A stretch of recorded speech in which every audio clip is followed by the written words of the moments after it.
this world has gone insane. It is absolutely no secret. But tonight, Saturday night, you are about to experience the true measures of what that insanity can bring you. Tonight, you are about to see Ball and Bonkers, the one-of-a-kind show that delves deep into the world with no holds barred. Now, meet your hosts, Dakota Frandsen, specialist of the strange, and Christopher Mule, the UFO fanatic. Now, give it up, and let's see what these two idiots can bring you.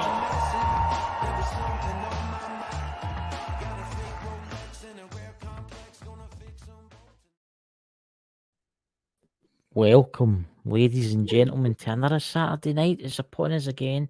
We're sorry we're a wee bit late. We've been having awful problems. And I would just like to say to Mike, the Naked Bigfoot in the chat, it's okay, man. It was weird. Don't worry about it. We'll get it fixed and we'll get you back on one night. We're trying to figure something out there, Mike. But thought it was kind of funny. I swore I heard voices trying to come through on Mike's end. Yep, so did I. And honestly, whoever's listening to this in the podcast, Mike, there was voices coming for you. I don't know if there's something there that's not wanting you to speak. It's weird because we could hear you perfectly fine. We could see you perfectly fine. But me and Dakota sounded like Cylons. And you couldn't understand us. I mean, look, he's saying it right here. Obviously that he's annoyed and trying to apologize. Like we said, don't worry about it, Mike. Shit happens. But see, there's the weird part about it. He's hearing everything else just fine. Yeah. He's hearing us fine just now, but not when he comes in. I mean, you can try and join us again, Mike. You can try and join us again, and if it doesn't work, it doesn't work. Okay, what I'm saying? I just don't know. I mean, I was kind of really frustrated because Mike's kind of the go-to guy for the cryptid side of stuff, Bigfoot and all the strange creatures. About that, but yeah. What's that, Mike? You guys froze up and went Cylon. Mm-hmm. You know? Yeah. Well, I would say I was the most handsome Cylon out of the lot, you know. Maybe for the older woman. That guys, you got to love Dakota here. So, guys, what do you think, guys? What do you think of the Balding Bonker? Chris, don't show him your boot. I'm just kidding. Hey, well, you know, some people get turned on with that kind of stuff, man. You know, look at that Balding Bonkers now, guys. We're all going professional. You see, you know, there's Mike. Mike, that word should be loud. Mike should be able to use that every day, all the time. You know. Yeah, the good old fire truck. Yep. What's that? Oh God, Mike. You know, if we ever figure out the audio issues, we got to pair up Mike with your brother Drew. There, Chris. Oh my God! That honestly, I'm going to give a shout out. I need to give my brother a shout out. Drew is his name. Honestly, we should do a live recording one night with Drew. I mean, what do you think of Drew, Dakota? What's your honest thoughts? Crazy clearly runs in the family. Yes. What do you think of my other American friend? His name's John. What do you think of him? Is he stoned 90% of the time?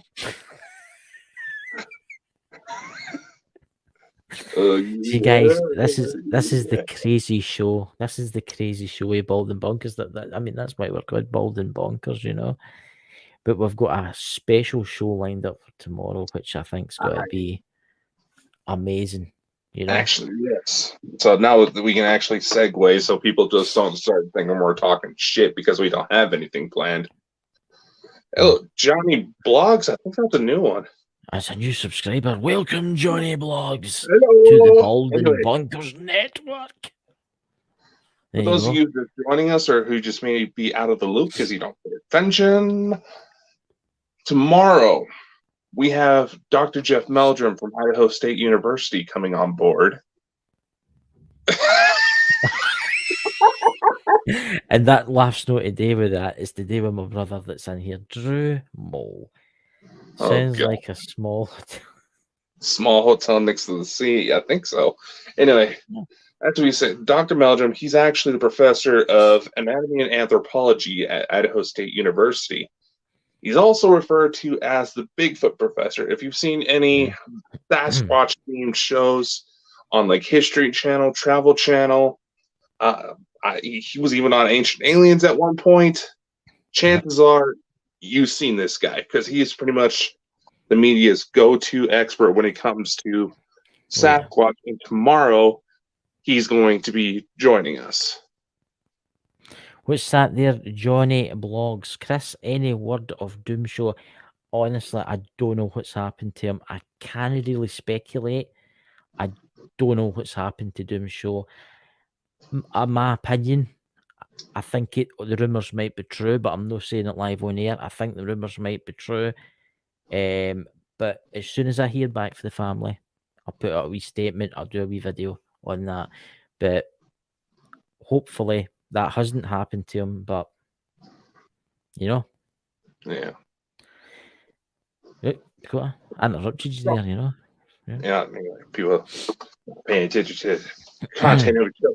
So we thought, as kind of an interesting prelude to tomorrow's show, we start digging into cryptids because that's not exactly something we got into on this show. And it is such a wide field. Had to cough there, so I thought I'd mute the mic, Don't want death in my co-host. But yeah, I mean, the cryptids, we've never really done a kind of cryptids kind of show on Bald and Bonkers. Exactly. I mean, there's that many cryptids. I mean, there's Bigfoot, there's Squatch. I mean, there's what would you say was the most strangest creature? That's why I was wanting. That's why I was wanting Mike the Naked Bigfoot on tonight, because he's an expert on this subject, and his knowledge is absolutely amazing. If you haven't checked his channel out, please go and check his channel out. Brilliant. But Dakota, what do you actually? Let's talk about Bigfoot here. What do you actually think Bigfoot is? In your opinion, what do you think it is? Where do you think it comes from? It is definitely some kind of ape. Yeah, that's no doubt. As for where it comes from, I don't want to speculate too much that it may be an alien species, but yeah, you got to admit it's awfully damn elusive for being what's essentially a 7 foot, 8 foot tall fucking gorilla. Right. That's the bit I can't get, right? This is honestly, I mean, I'm into the UFOs, I'm into spirits, I'm into all this kind of stuff, right? UFOs, you see them quite a lot, you see spirits, you see all these things. How, for so long, has Bigfoot kept hidden? Yes, I know there's been sightings, but let's face it, no one has ever turned up really dead, has it? Really? Has it? Well, there's the thing. There are reports of Sasquatch getting shot, of potential bodies. There's one guy out there that claims that his great grandfather killed one, and they've kept his body in the freezer for all these years. Yeah, you think they would show it that, wouldn't you? Yeah, the discovery of the fucking lifetime. But the thing is with cryptids, a lot of people assume that there's still a mystical side. And yes, a lot of these reports have mystical qualities. Oh, yeah. But in itself, it's just a study of hidden animals, a study of animals that either are considered mythological, yet cited, or sometimes the animals themselves are thought to have been extinct, but turns out they're still around, just in very small numbers. I can see your point there, because there was actually a place in South America, and you know how you've got the giant sinkholes. This is nothing to do with cryptids, but it's the same kind of idea. See how you've got the giant sinkholes? The scientists went down into these sinkholes, right? And there was a rare type, I can't remember what it was. It was a rare type of insect that they thought had been extinct for thousands of years. And it was in there. So it makes you wonder, in the darkest parts of the jungles and the darkest parts of the forest where no humans really roam, it makes you wonder, what is there. I mean, think about it. Off the coast of South Africa, there was a fish that was thought to have been extinct for millions of years, caught by fishermen nets. That's right. And plus, there's new discoveries being made about different types of animals never before cataloged before, happening all the time. The orangutan was once considered part of cryptozoology. Right. It's considered the red men of the forest. The okapi, which is animal that has like the head of giraffe, the body of a horse, legs of a zebra, a very shy animal. Yeah. I mean, there's birds that's just been discovered that they thought they'd been extinct. Yeah, I mean, I think eventually people will catch a Bigfoot.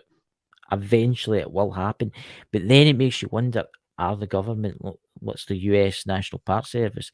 I think they know something, and I think that's why the National Park Service was created, to keep these little beasties hidden away. What's your thoughts on that? That is actually a well-known conspiracy. Theodore Roosevelt, as avid as an outdoorsman he was the one that founded the National Park Service. Yes. And allegedly it is so that they could designate areas where they knew creatures like this were believed to roam frequently and keep these areas off limits from humans. Let's Roosevelt, right? He was quite a strange guy because it wasn't just the national parks, and he done that Cursey Oak Island. He actually was there. He was there anyway. Yeah. All things considered, with Teddy Roosevelt, a lot of people wouldn't realize that he would essentially be a paranormal researcher if he were alive today. He'd be one of us. Mm-hmm. I mean, he actually got off his ass and went looking. Wait, I mean, hey, Drew's paranormal vlog in the chat. Roosevelt was no just into that. I mean, he was also a Masonic Mason, right? Mm-hmm. Which quite a high up, like a 33-degree or whatever. But it's not just that. He went to the pyramids. This guy has been everywhere, and I honestly think that the National Park Service have covered up events to do with Bigfoot. Honestly, I think they've covered it up. I mean, there's I'll just say this really quickly. When you talk about that missing 411, you know who I'm talking about, David Politis. He tried to get the national park records, right? And he went to them, and they would turn around and say, "Sure, for $10 million, you can have them." I mean, $10 million. Not everybody's, So basically, they're making it harder and harder every time he goes to get the documents. Because I think a lot of these disappearances of people have got something to do, not just with the strange layout of the land, but I think it's got a lot to do with these Bigfoot. Well, perhaps. Yeah. Because if you're going to maintain muscle mass like that, you got to eat meat. I mean, yeah. I mean, what's that, Drumo? What's that? Sorry, exploding. What's that? He's waiting to put there, ladies and gentlemen, the podcast world. He put a comment about the Bermuda Triangle earlier. Yeah, that is a true fact. But the Bermuda Triangle, jumping off segment really quickly. Yes, there is gas. There's a lot of oil in the Bermuda Triangle, and there's a natural gas. But jumping back to Bigfoot, I mean, it just makes your skin crawl. It makes you wonder what is actually out there in the woods right now. Mm-hmm. Dakota, can you maybe tell us a wee bit about what you know about the famous Bigfoot? Well, for those of you on the podcast, this is why you really should be coming to the live shows. Yep. Because from what I'm about to show you. Yeah. This was actually a cast I was able to collect for my very first Bigfoot hunt. Now, that is my foot next to it. I was wearing about a size 14 US men's. Wow. 14? Just to give you an idea of how big this thing was. In fact, I would say I've seen them on like YouTube and stuff like that, where people have taken casts, and they're actually sometimes bigger than that. Oh yeah, this one was relatively small. My theory was at the time it was a female, Right. based on what happened that particular night. Now you can go on to YouTube. I can't remember the gentleman's name, but it was out of North Carolina, if I remember correctly. I've told this story before, where this retired forensics investigator, he hunts Bigfoot in his retirement because he has a good set of woods where there was a lot of activity. Well, he puts out thermal trap cameras, he sends out bait, tries to get images of this thing. Well, one day he ran out of his usual bait, which was like jerky sticks, meat patties, vegetables. One day he ran out and decided, oh, what the heck, I'm going to put out a chocolate bar.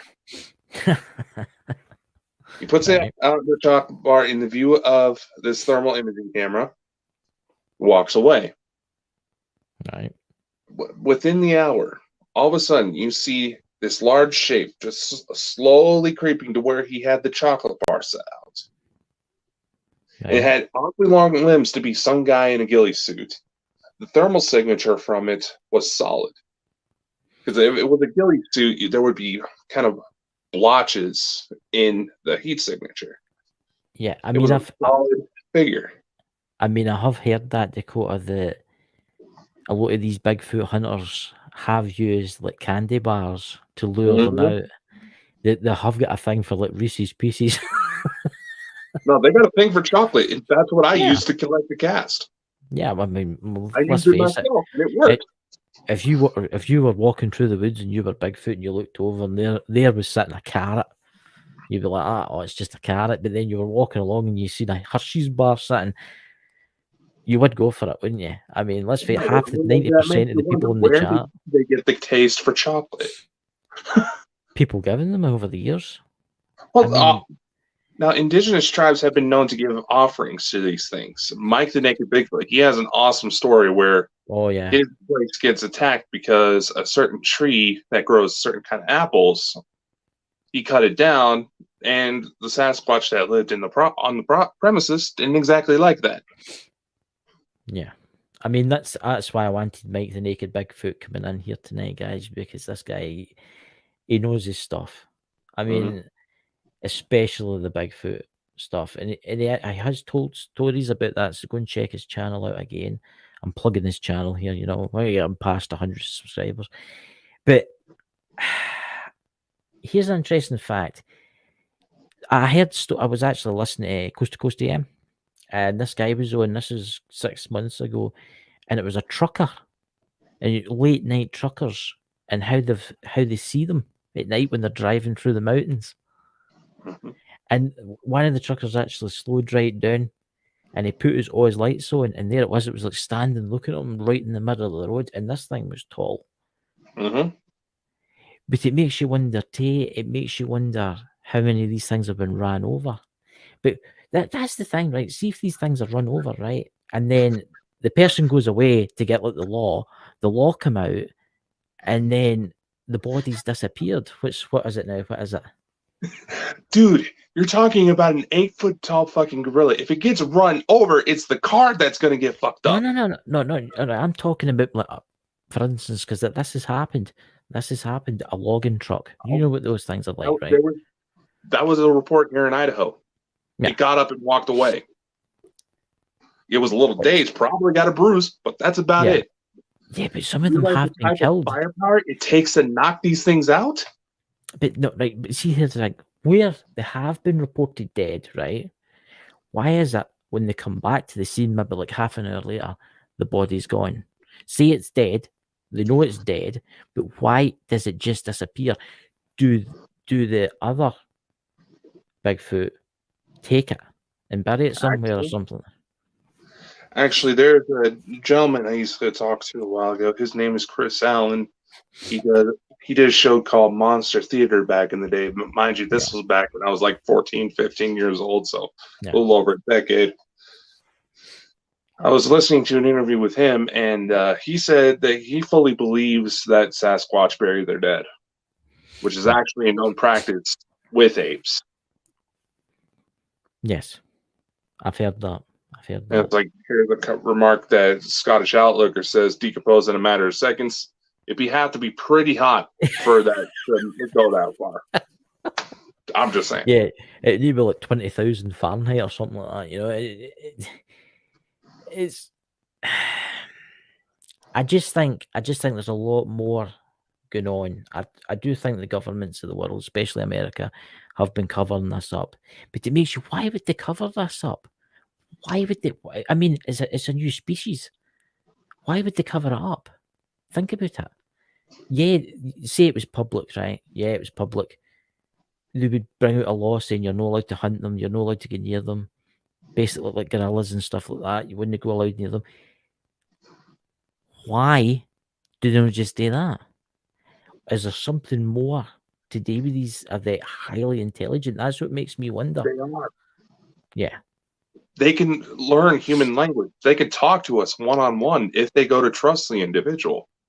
There's several reports of that happening all over the world, where if they trust the individual, they'll actually try to talk one-on-one. So I wonder.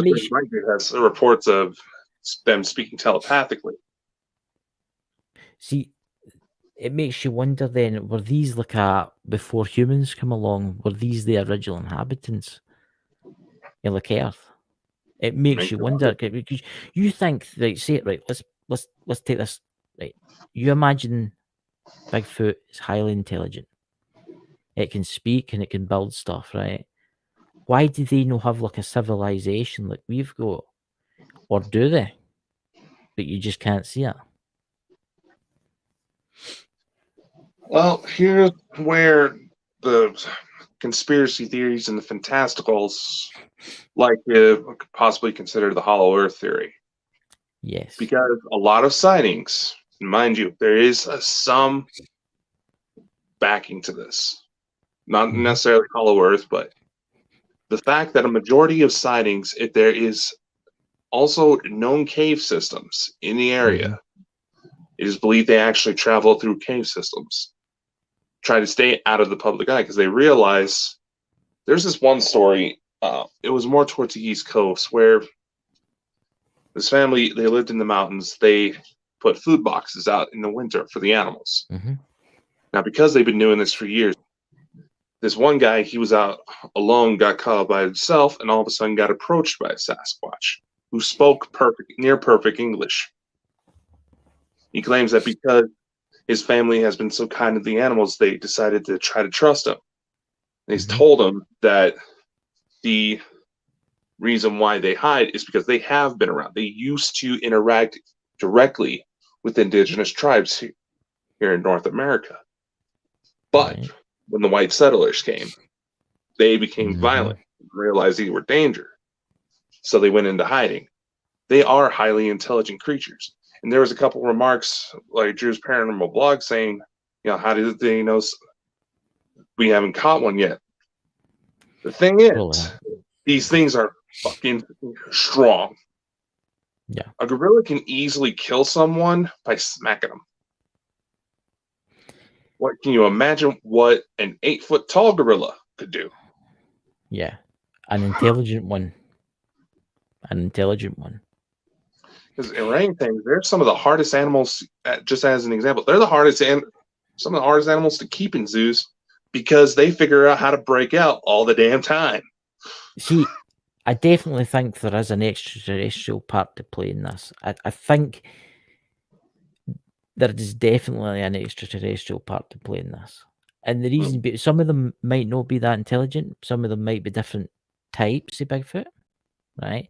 But I do think some of them maybe are something to do with the extraterrestrial, because the UFO sightings where these big feet are meant to be is off the scale in places. I definitely think it's either that or whoever's flying these UFOs are interested in the Bigfoot exact same as humans are. Well, if you're going to be traveling to all sorts of planets, you're going to be curious about whatever life you come across. Yeah. It makes you wonder. It makes you wonder: is that why there's UFOs? Maybe they're in the woods looking for Bigfoot. trying to catalog different species on different planets. Yeah, that could very well be it. Yeah. Same reason why we send scientific expeditions out to track wildlife. Yeah. Maybe it's to help preserve it. Maybe it's to study it. Who knows? Unless we ever figure out one-on-one way to talk about it. But of course, cryptozoology isn't just limited to Bigfoot. Oh, That yeah. may be one of the more popular topics out there. But there's so Yeah. many different creatures out there that we don't know whether or not they may have actually exist. Oh my God! I mean, you've got you've got the elemental spirits that are meant to be in the forests and the hills and stuff like that. But then you've got there's so many. I mean, why don't you give us an example, Dakota, for different ones? I mean, well, then probably the second most popular one, Mr. Scotty. Oh yes, Oh, I couldn't help what's the myself. Loch Ness Monster? Now, naturally, Scotland, any body of water over in Scotland, for those of you who don't know, is said to have some sort of creature associated with it. Right. Right. See, there you go, Scottish native right there. I've been to Loch Ness, and I'll tell you something to do. I've never seen a damn thing. Well, unlike you, I have seen something and managed to get photos. Right. Show them to the wait. There it's there. It's Nessie. This was here's a little bragging right here. Yes, I'm bragging a little bit, but my report actually hit international news. But here's one of the photos I managed to take where I saw this thing swimming around. And I was actually standing at Urquhart Castle, where a majority of the sightings, for some odd reason, are said to take place. Here's another shot that was taken moments later. I mean, that's quite big if you think about it, because you're probably, 500 yards away, 600 yards away? Roughly. I mean, this thing, it was good 40, 50 feet minimum, and there was more than one. See, a lot that you'll get these people that will be saying, it's just a type of fish in the water. Look, Loch Ness yes, it is connected to the sea. Yes, Loch Ness is connected to the sea. And people will say, oh, it's a whale, it's a whale, it's a whale. I've heard that loads of times. You don't get whales. You don't get whales coming through locks and stuff like that. That it doesn't happen. Yeah, I mean, it's. I mean, Drew, this was actually like 4 years ago, roughly. To answer your question, there, this was relatively recent. And when it comes to Loch Ness in particular, I think the case has been debunked on what it is. Honestly, what's your opinion on what it is then? A big ass eel. A big one. It's going to be big. Well, but do you think it's living quite a long time, considering the size of Loch Ness was? Yeah, it need to be some size. I mean, it'd be ridiculously big. Eels can get up to 40, 50 feet, dude. Right. Here's a question for you then. If that was the case, why has never anyone been attacked? Because I know eels. 2 known attacks. Right. One's been debunked. The other's too old to report. Right. See, I honestly don't think it might not be an eel. I think it might be something else. Something you got to remember here. Yeah, there might be more than one, right? But I've got to be Scottish here, and I've got to keep up the fact that there is a monster in there. To help the tourism trade. Okay.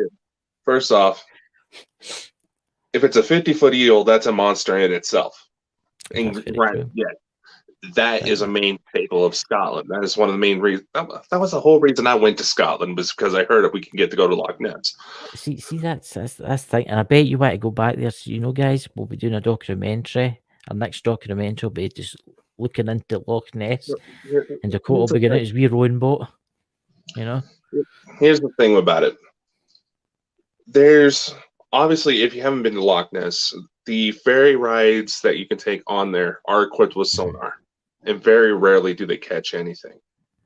That's why one of the theories that's been tossed around is that it can actually sense sonar like dolphins and whales can. And here, Yes, Drew and height. puts a comment here saying, yeah, a 50-foot eel, they can get that long, Drew. It can happen. Oh yeah. I mean, here's the thing. They've done DNA tests by collecting samples of water in Loch Ness at different depths, at different signatures. One of the main things they found was eels. And if there's no predation on these eels, and they can get a good food supply, which Loch Ness is big enough to supply with plenty of fish, and there's also a seal population, there's a lot of wildlife in that area that the eels can start snacking on. That's very true. And you think about it, there'll be a lot of fish in there too. Mm-hmm. I mean, yeah. And there's actual video of big ass eels swimming around in the loch. It just makes you wonder. I mean, I know some things have been faked over the years. Let's face it, they have faked it. Well, like big giant cardboard cut monsters and stuff like that, which doesn't help any. But that you must admit, Loch Ness has brought a lot of tourism in for Scotland. Mm-hmm. Right?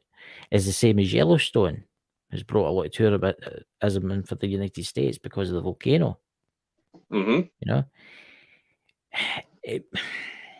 it makes me wonder if the government know that they actually know what's in there.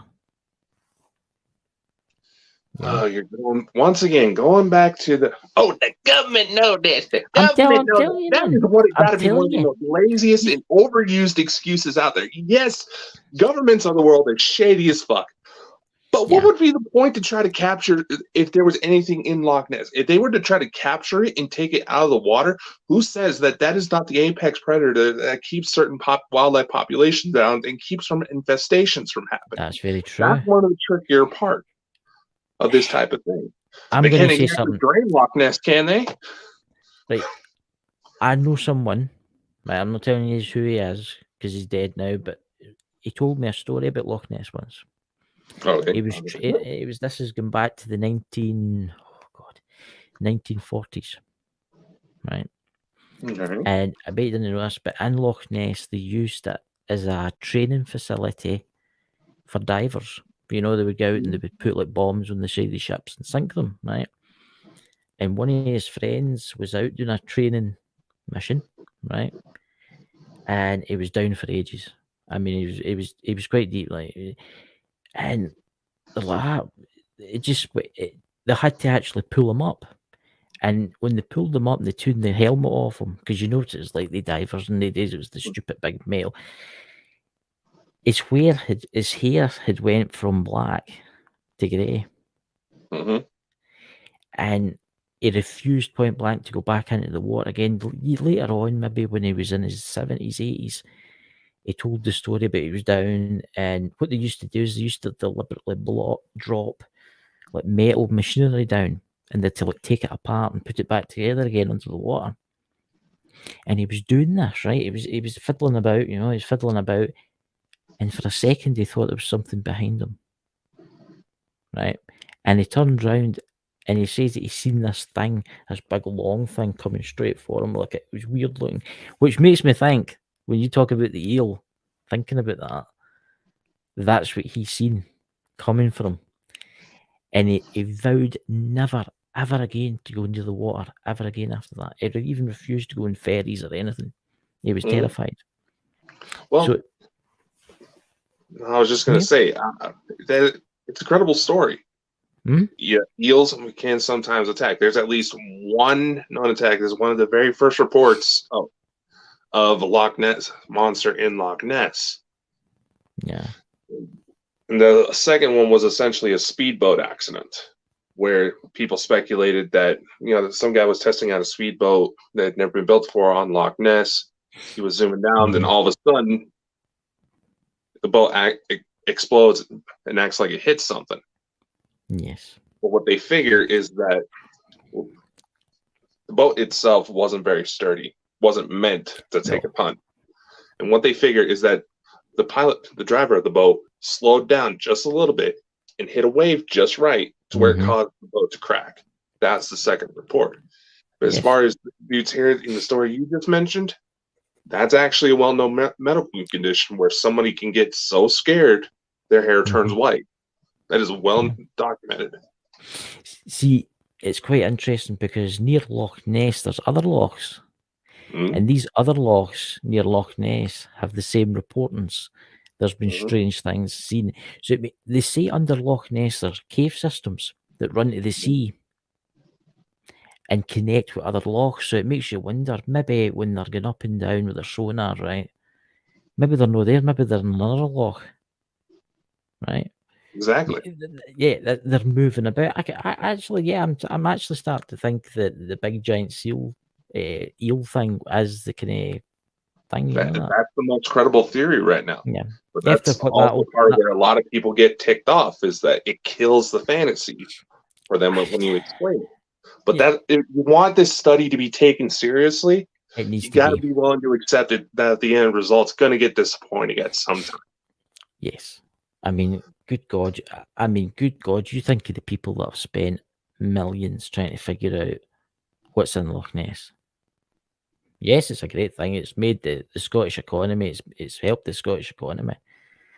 But it's going to come a time when the technology, and let's face it, technology is getting better and better and better. Eventually, they'll be able to see what's in there.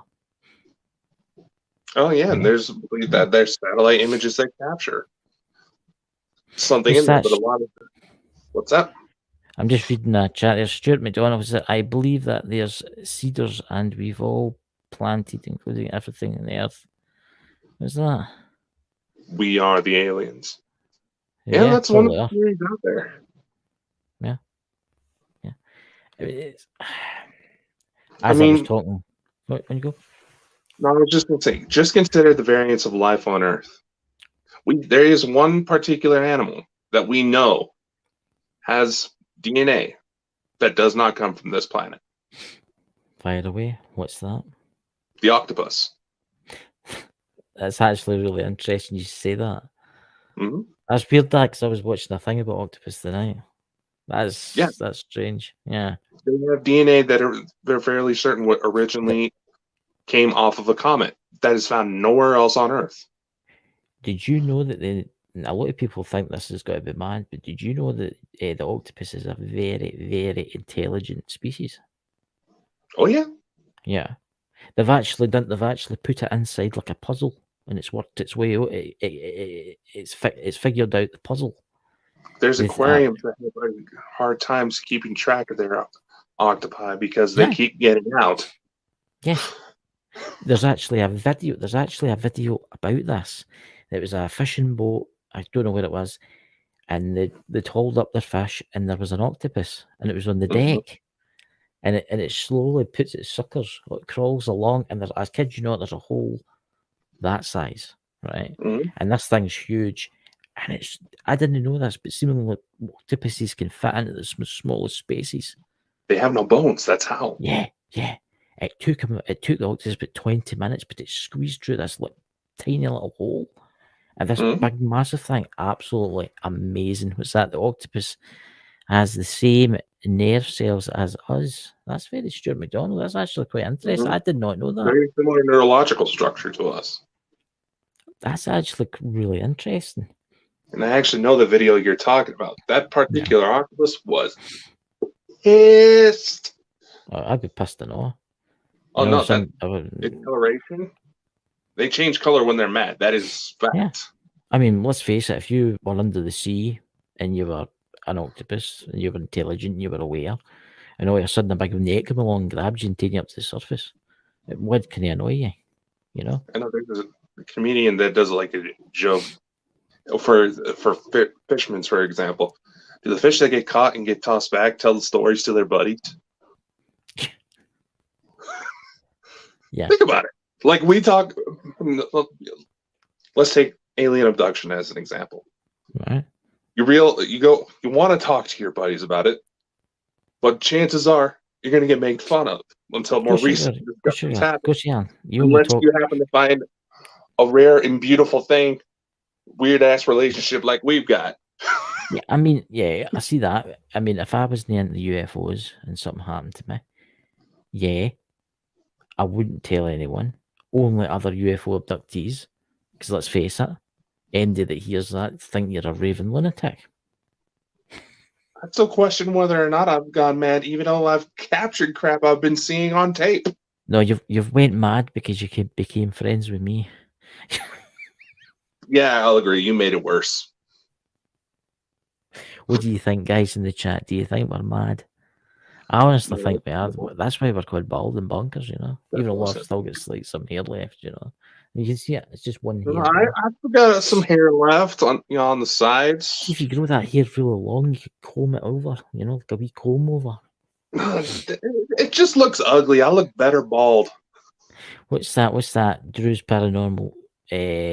Cockroaches are the only thing that would survive a nuclear attack. Willie just told me. I googled it and it says right. Oh, that's very true. No. Different kinds of cockroaches actually have different radiation survival levels. Mm-hmm. It's well, no. Can you imagine how scary the person that might have been that discovered that? But cockroaches are notoriously hard to get rid of. Let's face it. Yeah, one of the quickest ways to kill them is to bash them with a hammer. For anyone that supports freedom of the supporting the cockroaches, please send an email with your complaints to Dakota here. Oh God, PETA, you all over me. I'm telling you, there was somebody the other day sitting with his t-shirt on, or a she sitting with her t-shirt on. It says "I love cockroaches." Now that you've said that, it's about right. That's it. That's it. I'm sending an email to that man, Dakota. Don't get me wrong. Cockroaches are kind of fascinating to study because of their ability to survive.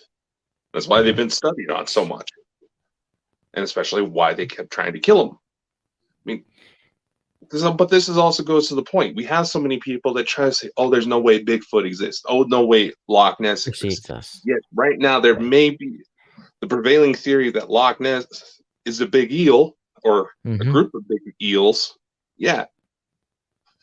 But it also backs up the point that, yes, people are seeing something, but maybe we're not exactly sure what it is. And there's also that excuse of, oh, everybody has phones with cameras nowadays. Why aren't there more pictures? Why aren't there more? That's the thing. There is. That's the thing. That's the thing. People don't. There is loads of pictures of UFOs because more people have got cameras, right? But then when people see a clear UFO, the first thing that they say is, "Oh, that's CGI." That's the first thing they say. And I've been hearing some conspiracy circles trying to say like the situation in Ukraine, and by the way, you Putin supporters, off. I've noticed all of a sudden we had started some suspicious activity on our accounts ever since that person came in. So fuck yourselves. Anyway, here's the thing: when it comes to the CGI claims, real life sucks in comparison to a true CGI artist. Yeah. You can make better CGI than what we have filmed ourselves. Yeah. For $100 and a teenager that won't get out of his bedroom. Exactly. I mean, I've seen something's still out there. Yeah. I love the mystery of Bigfoot. I think it's so fascinating. It's so fascinating how and so long it's been. I mean, I was doing some research actually about Bigfoot and for our guest tomorrow. And I find the native Indians have quite a few interesting stories about the Bigfoot and how they used to like cohabit. They would stay away from the Indians would stay away from them, but sometimes Indians would leave food out for them. Mm-hmm. And sometimes Bigfoot would kind of like keep an eye on them. It would basically look after them. Mm-hmm. They had like a kind of spiritual understanding. But then white man came, us, and we started chopping down trees. We started building roads, and we started polluting. I can see why they would be pissed, right? Us, you know. What's that in the chat there? It's amazing what units can learn you. All supernatural paranormal act is fascinating, as you know, especially tomorrow night's guest. That'll be very interesting. Yeah, I've had Yeah. the privilege to talk to him a few times in regards to a couple of Bigfoot cases. Man knows his stuff and really helped me out with how to look for stuff. So it'll be an interesting conversation tomorrow. I'm looking forward to hearing about some of these Bigfoot cases. It's very intriguing. The best story I heard about Bigfoot, and it was that David Paulides actually was talking about it. It was the David Paulides missing 411, and it was about the little boy that went missing, but he was found alive. Did you ever hear that one, Dakota? Yeah, number of times you've talked about it. I mean, for the people in the chat, this is the short version, so go and listen to David Paulides. The little boy got lost, separated from his family. Those searched those woods. They searched and searched. The National Guard could not find nothing.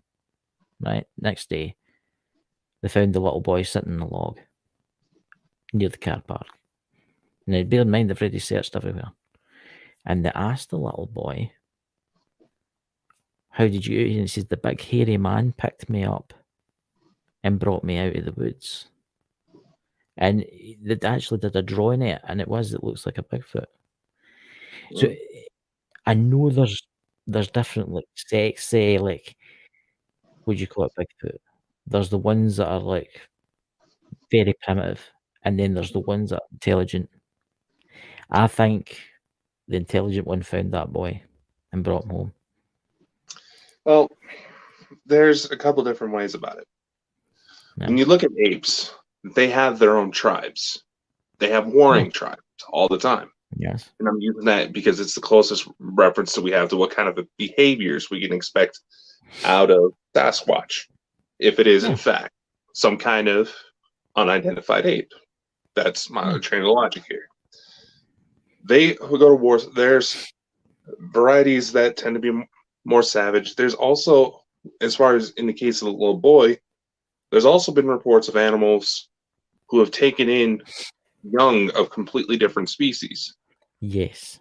There's a video that I saw floating around on Facebook where a mother duck apparently helped raise a baby crocodile. And all of a sudden you see the crocodile curling in with a nest, with the mother duck in their nest of ducklings. Did you see that video last week that was released? I don't know if anybody in the chat's seen it, and I found it fascinating. It was TikTok, I think it was. There was a storm drain, and it was somebody dragged up a night vision camera, one of those game cameras, and there's a fox comes trotting along, and it goes into the storm drain, but then it comes back.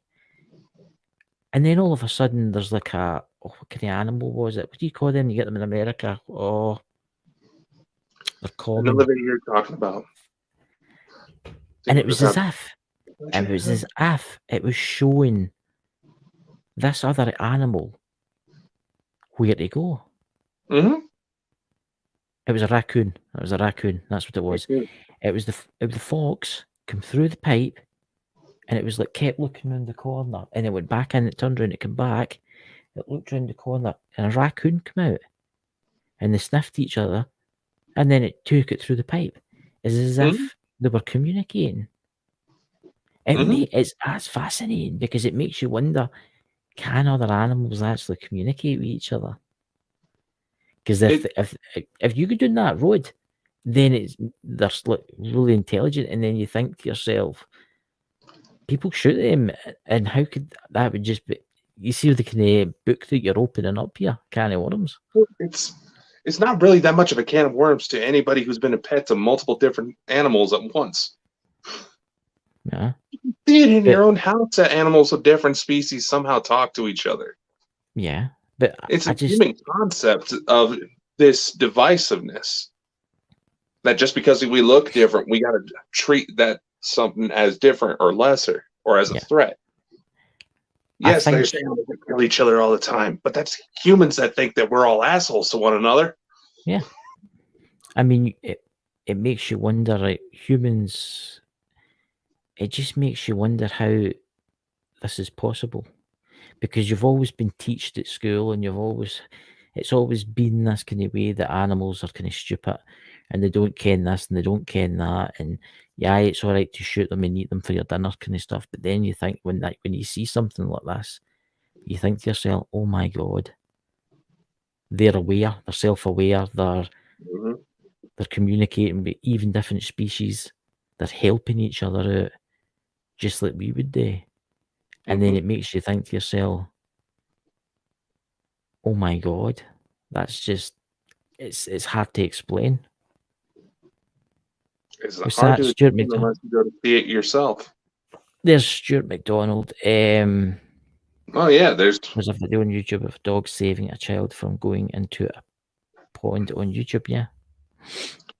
there's a story out of Africa where a herd of male lions saved a young girl from sex traffickers. Yeah.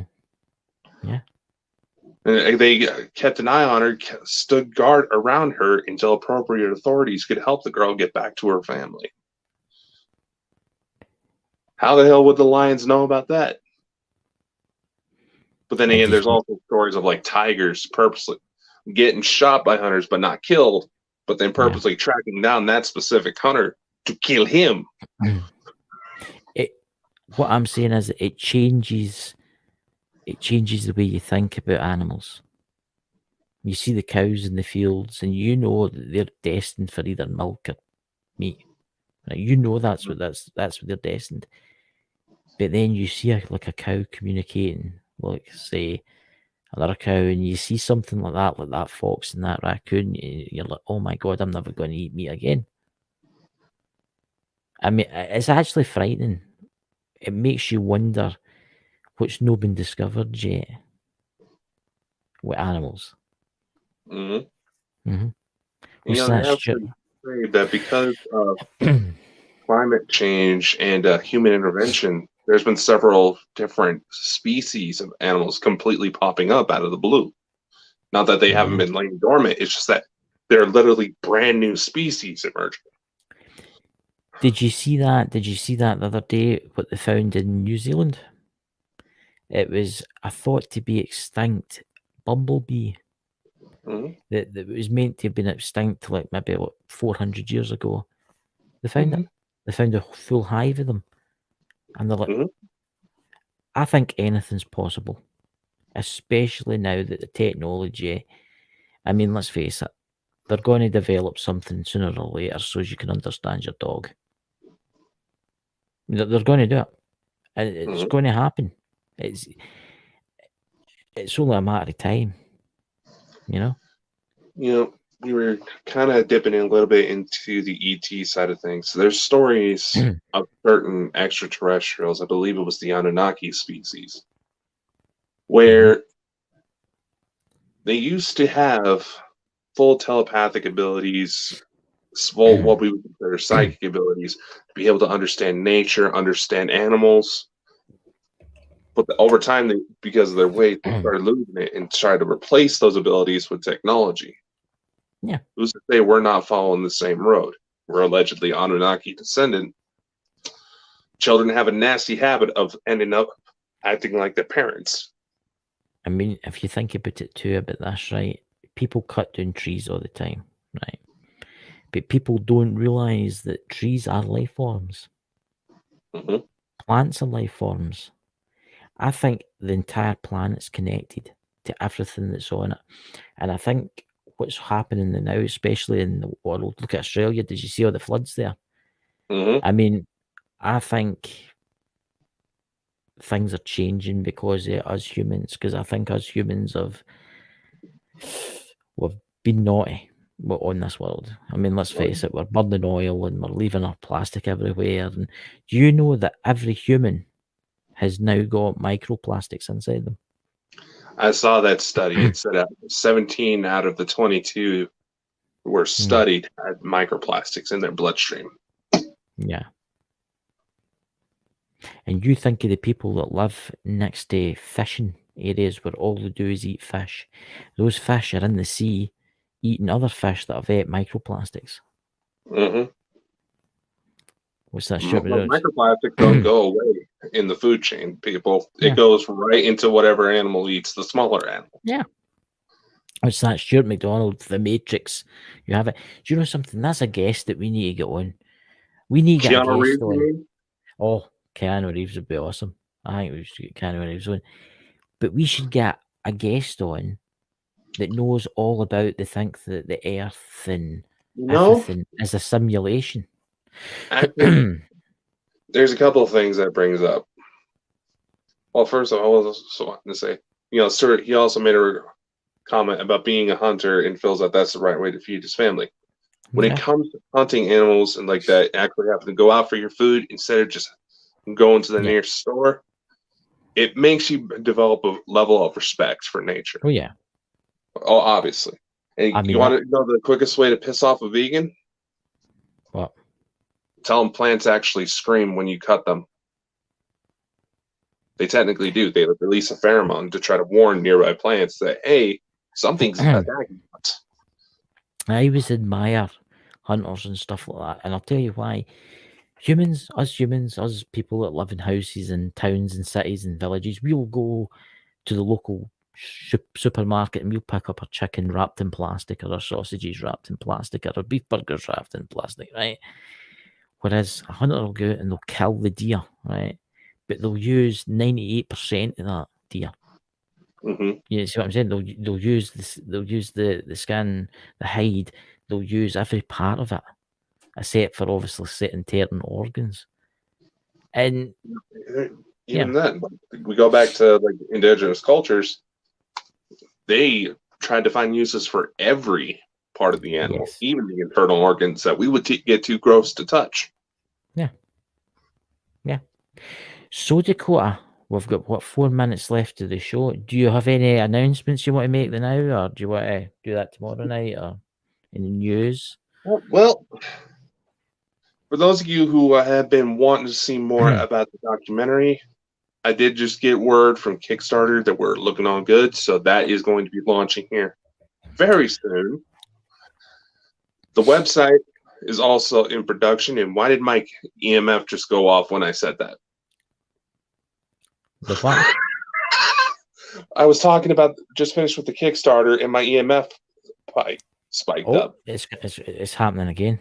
Like they're wanting us to happen. Wait a minute. I'm going to ask the spirits of the aliens, are we going to be successful with this documentary?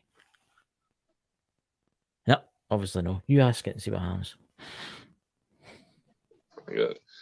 We're also saying with Matrix, there was a second part of that.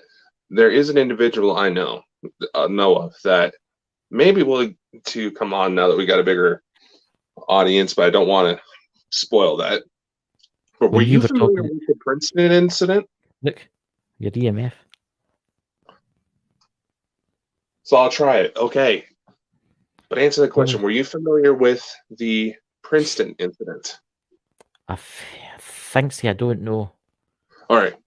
Researchers at Princeton University had a series of random number generators placed all over the world. Right. It was like a 1 in a billion shot that these things would start showing the same numbers. Mm-hmm. All of a sudden, one day, back in 2001, to give you a hint of what date it was, these start showing the same numbers all around the world, and they're not supposed to be able to do that. Now, anybody who's had set up a website password, stuff like that, you dealt with a random number generator. They're that common. But they're also very random and should not do that. Guess what was happening when that anomaly took place? Within about a 15-minute time span. This is 2009-11. The first plane struck. That's very interesting. That I find that the Matrix is. Are we in a different reality? I know we've not got long left, but there was a test done. There was a test done that I watched, and I found it fascinating. They fired this laser down this hallway kind of thing, and when the person watched it, it broke into two, like it should, right? But when they videoed it, and the person wasn't there, right, the laser just kept going straight ahead. the particular, I know what experiment you're talking about. What they found with that with light photons is normally they fire out, it's kind of like balls of light, right? Mm-hmm. But when observed, that's when they take on the wave action. Yeah. Perception alters reality, and I know it does kind of seem like we're kind of veering off track here, but there's Yeah. a connection that may explain some of the things with cryptozoology. There's also stories of like tulpas, thought forms, things that originally started out as thoughts or ideas taking on physical form because enough energy, enough thought, enough belief was put into them. They literally took form. Yeah. They say that some of the gods from ancient cultures were formed like that. Who's to say that some of these animals weren't imaginary at one point, became to life? Yeah. See, who's to say our galaxy and our universe wasn't like that at one point? Until some entity. The universe as we know it isn't merely a formation of someone's mind. Because when you think about it, several structures that have been observed in the known universe look awful identical to structures inside of our body. Yes. The potentials are endless. So you don't exactly want to discount entirely the possibilities out there. No. See? We'll do a live one night, and we'll get a guest on to talk about this, because I think it's a subject that we should go into. Yeah, there is someone I do have in mind. He may come on now that we're getting much bigger audience. I mean, Yeah. I told you the numbers. We're up to almost 20,000 downloads on the podcast side alone. I know, guys. This is amazing. We don't get that many views on YouTube, right? But do you know how many views we get on Amazon and Spotify? We get over 20,000 downloads. I mean, that's just crazy. When Dakota first told me, my eyes just about popped out and hot off my specs and went back in again. Because I thought it was just like, I can since in the last few months we've went up to on the podcast side of stuff, the Lost Magics, then a Quartz, and this has went up to 20, and the contact has went up to over 20,000 downloads for Bald Bonkers. YouTube, we don't get many views. We don't get many views on YouTube, but we've on Spotify and that Amazon, we're getting thousands and thousands each week. Mhm. Yeah, I don't, you know. What's that? Drew's Paranormal Vlog. Chris, put up your title. Huh? What? What title? What title? What do you mean? Exactly. What title? I don't know. Yeah. Oh well. But anyway, I'm still shocked. I'm still shocked about the fact that we're nearly over 22,000. I mean, it's just ridiculous. I know, and it kind of feels like we're bragging a little bit, but honestly, it is something that we should put out, because there's a lot of people who had doubts about us, mostly because of their own personal emotions towards us when we first started. Yes, I know. But here's the thing. The documentary, with everybody who's agreed to come on about it, we're looking at a startup audience of over 100,000 people. With how many destinations we stream out to? Yeah, and then we have a potential reach of 5 million. 5 million. And with the video subscriptions, with the next couple moves I'm about to make, we can probably add about another 90,000. Yep, guys. Onward and upward. Yes. So, what would Drew mean my CEO? Yes, and Dakota, why don't you tell them all about your CEO, why you've got that? Should we? I think you should, I think you should. You should. So, for those of you who don't know, on the 31st of March, Bald and Bonkers Network is now officially an LLC. Now, because this guy has expressed that he doesn't want to take on managerial duties, it's all falling under me. Yes. Now, he may help cover if I have to take an extended leave of absence, if I get like sick or I have to go somewhere for another project. Yeah. But I'm the big dog. Yes. People that work, well, no, we're in this section, Bald and Bonkers. I'm not in charge. Dakota is. Please know that. And it's my wishes to stay this way. My title is Chris. Chris, that's my title. And I'm happy. And I'm really happy about that. Yes, I do stuff that you don't see. Right?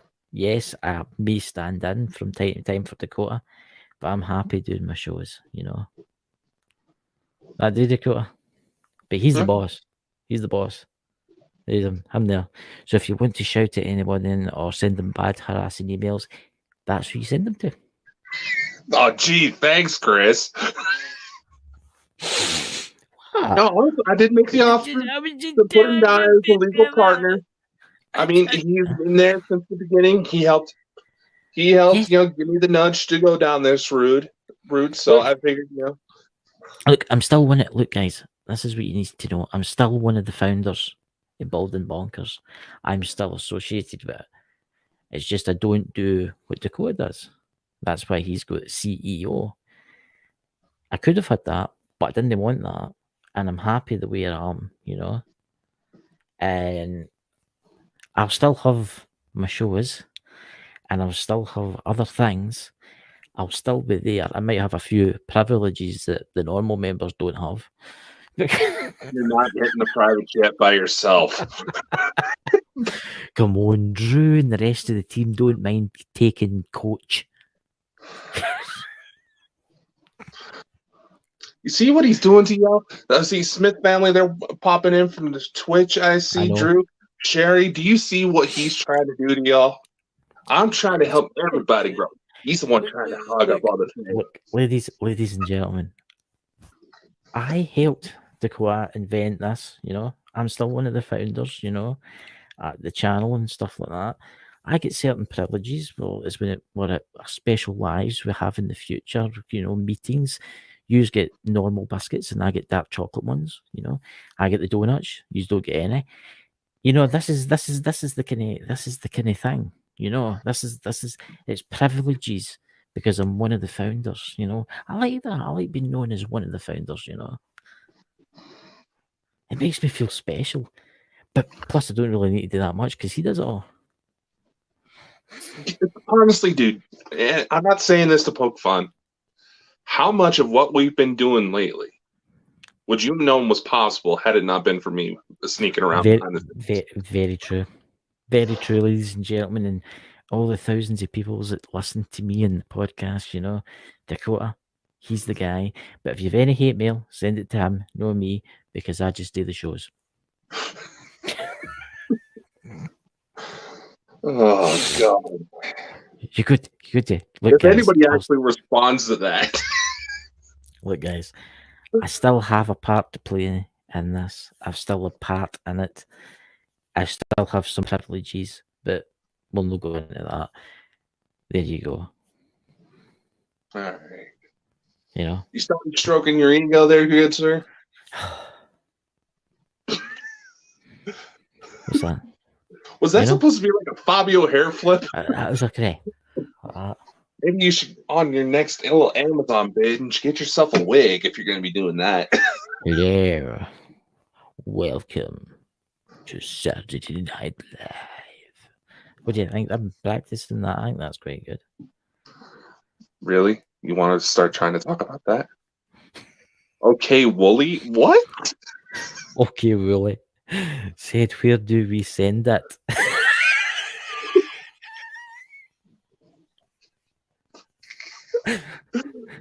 See, this is why we I can give Dakota's personal. This is a lot more fun. I can personally give you Dakota's personal email if you want, you know. And No all one the hate what? mail, all the hate mail, and all the bad things that you want to say about him, just email him. You know, he's here, and you know, Smith Family Paranormal. You know, see, No, what are you screaming no at for, Chad and Linda? what? Your show's about to Yeah. get bounced out a little further too. Don't I know. worry, we love you guys too. Look, all I'm going to say is this: when we're famous, you'll get to see us now and again. I think that's fair. I'm only joking, guys. I'm only joking. Look at Dakota. You got to love this guy, man. Okay, that's And different. you wonder why your contract isn't going to end up like 20 pages long. No to the wag, no to the wag, Dakota. Not to the wig. Oh, there's Yeah, we many like better balls. amazing. Before we go, guys, there's some amazing stuff coming to Bald and Bonkers soon. And honestly, you won't believe it. You won't believe what Dakota's done. Because if I'd been in charge, we'd probably be still sitting here. I don't know. I'm terrible, you know. You know, here, let me just put it this way. I've been involved with paranormal investigation for almost 11 years now. Apparently, right as we're hitting the 6-month anniversary, is going to be my 11-year anniversary. I didn't realize that. Anyway, Chris and I have some certain guests we are at least in talks with. I should put it that way. Nothing set in stone. That's why we're not saying anything. Yeah, we can't tell you. It's a secret. But these guests would be on our personal wish list to meet in person one day. Yeah. Yeah. And for those of you who really love the accents, May 14th is going to be your date. Oh, yeah. Yeah, especially May 14th. That day's got to be absolutely amazing. I mean, I never thought in my life I would get to interview somebody like that. No, it's like all because of Philip Mantle. We got to give him a shout out. He's Philip Mantle. He does the UFO Flying Press. He publishes books, and when he came on to the show, he asked if he could pimp us out to help his authors get publicized. We of course said yes, because that makes less work on our part. Yeah. And now he hooked us up with someone we always wanted to meet. And I know he's probably watching right now, so hi. Yeah. I'm looking Apparently, forward. everybody we've been talking to started checking us out to see whether or not we're actually worth a damn. You know, we're getting professional. Look, I've got the Bald and Bonkers t-shirt and everything. Oh God, you started grabbing your chest like you were getting breast implants. Oh, what? What do you mean? This is why, guys, I know we've got over 22,000 views on the podcast side, guys, but you need to come on to YouTube. I know there's no many views on here, but you get to watch this. You get to watch two mad idiots, you know? I don't know. I was like, I find doing the live shows to be a lot more fun because we get to talk, we get to interact with our audience, and maybe they have questions for us that someone on the podcast side will want to ask. Yeah. But they may not exactly be paying attention on how to get a hold of us. Yeah. So your email idea may not be a bad idea. Yes. I mean, send all your hate mail and everything to go here. That's why I think that's the best way you go. So I'm looking forward to the meeting with all our fellow team members soon. wait a minute, what the? Oh my God, this is starting to get X-rated. So we may need to cut off this show here soon. What's that? What's that, Dakota? What's that? What's Drew's paranormal vlog saying there? That's terrible. For everybody who's on the secondary video channels who doesn't get to see this as a live show, so you know what the heck we're looking at. I mean, honestly, see if we had to paint a red dot on top of my head there and a red dot on top of your head there and get really close together. Yeah, we would be looking like something out of Dolly Parton. Yeah. You know, I just can't believe you did that, Drew. That's terrible. Well, you're the one that was going like this. It's my t-shirt, man. It's my t-shirt. You got to admit that did turn out pretty good. I don't. I was expecting you to screw that up. I think it's a great T-shirt. You know. Yeah, I'll admit it did turn out pretty good. So We I'll did give see you the credit. other one that I've ordered. You know. Oh yeah. All right, Yeah. you know, we not. Yeah. Wait a sec. What? We haven't revealed next week's guest, and I know you're excited for that Oh. one. Good to Chris's tell. girlfriend is going to be joining. I'm just kidding. The lovely Elena Denan will be coming back on the 16th to talk. She may even join us for the documentary, so that woman Yes. brings in a crowd. Elena. Scotty misses you. What's that? What did you say there? Scotty misses you, Elena. Yes. I don't know. Just Well, a mist. thank God she finds us funny. Of course, we're funny. We're mad. I mean, look. There's Drew's paranormal vlogs. Man, Willie. Hello, Willie. Hello, Oh, is that who that Willie. is? You know, say hello, Willie. Say that Dakota for him. Say hey, Hello, Willie. Willie. Hello, you big woolly man. Oh, God. Willie, man. Baby. Right. I think it's time we went to our bed now, ladies and gentlemen. So, bedtime is approaching. May you all sleep, and may the Motto. spirits and goblins visit you all through the night. Don't have too much fun. That's how I ended up with 2 kids from the stars. Well, it's honestly, I just Thank don't God know. they And got guys, their mother's book. I just want to say this before we go off. Thank you for everybody in the podcast that's been listening to get us all those thousands of views. I mean, it's probably got to be up to about 30,000 by next week, but you know. Smith Family Paranormal. I'm out of here. That's how you. That's terrible. Oh, That's God. terrible. Okay, that is how we know it's Chad. That man's got no personality. Let's go, guys. Have a brilliant night. Catch you all later. And don't let the bed bugs bite. And if they send me Dakota via email. We're going to have to talk about that young man. Ooh.